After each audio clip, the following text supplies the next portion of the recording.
बिजनौर जिले के अंदर कस्बा बास्टा का नाम सुना होगा। वकार प्रधान का क्षेत्र में चलता नाम सुना होगा।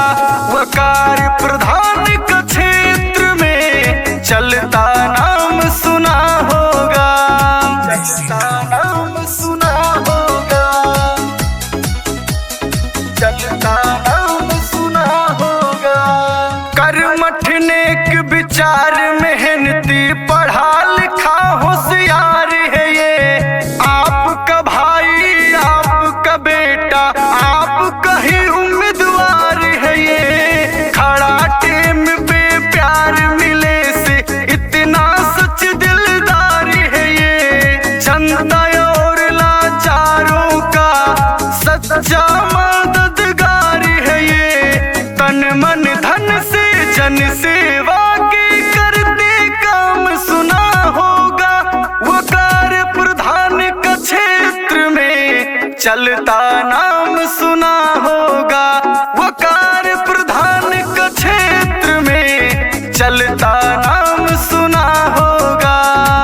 ये तस्वीरें सिर्फ सफाई की नहीं, ये मिसाल है एक नए सोच की, जहां गांव का प्रधान वकार जी सिर्फ कुर्सी पर ही नहीं, जमीन पे उतरकर हाथों में बेलचा लेकर काम करते हैं। ना कोई नाटक, ना कोई फोटो सेशन का ड्रामा, सिर्फ एक इरादा, अपने गांव से गंदगी को साफ करना है। वकार जी ने करके दिखाया।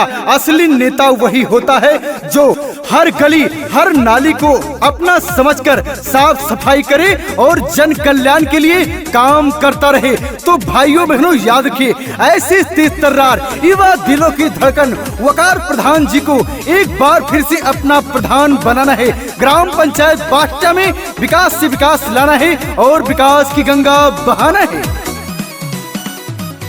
परोपकारी और दयालु मजलूमों का साथी है।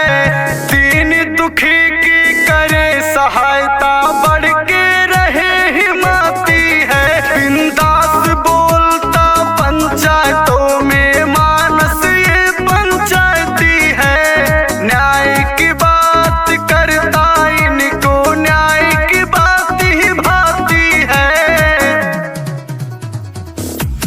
के विकास की चिंता में सुबह शाम सुना होगा। युवा दिलों की धड़कन है, वकार का नाम सुना होगा। वकार प्रधान का क्षेत्र में चलता नाम सुना होगा। ग्राम पंचायत बास्टा में खुले में शौच करने से मुक्त करवाए हैं हमारे वकार प्रधान जी ने। अब कोई शौच के लिए खुले में नहीं जाता है। हर घर में शौचालय बनवाने का काम किया है। हर पात्र व्यक्तियों को कॉलोनी देने का काम किया है। हर पात्र व्यक्तियों को विधवा वृद्धा विकलांग पेंशन देने का काम किया है। तो भाइयों बहनों याद रखिए, एक बार फिर से अपना प्रधान वकार प्रधान जी को बनाना है और अपने क्षेत्र में विकास से विकास लाना है और विकास की रफ्तार को आगे लेकर के जाना है।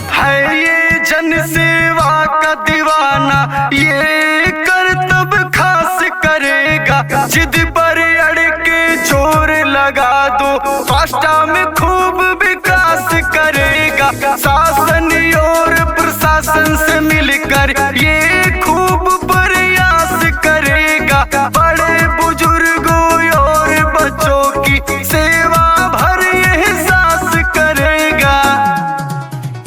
लोक भलाई के कामों में फर्ज कदम सुना होगा। वकार प्रधान का क्षेत्र में चलता नाम सुना होगा। वकार प्रधान का क्षेत्र में चलता नाम सुना होगा। लहरों से डरकर नौका पार नहीं होती और कोशिश करने वालों की कभी हार नहीं होती। तो भाइयों बहनों याद रखें, आने वाले ग्राम पंचायत चुनाव में एक बार फिर से अपना प्रधान श्री वकार जी को बनाना है और अपने क्षेत्र में विकास से विकास लाना है और विकास की रफ्तार को आगे लेकर के जाना है। खूब करा विकास बास्टा का और कराना चाहता है। बास्टा की जनता याद कर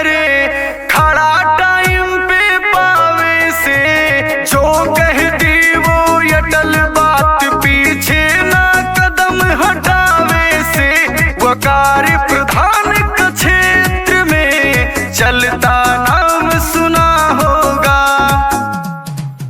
बिजनौर जिले में ग्राम पंचायत बास्ट का नाम सुना होगा। वकार प्रधान का क्षेत्र में चलता नाम सुना होगा। वकार प्रधान का क्षेत्र में चलता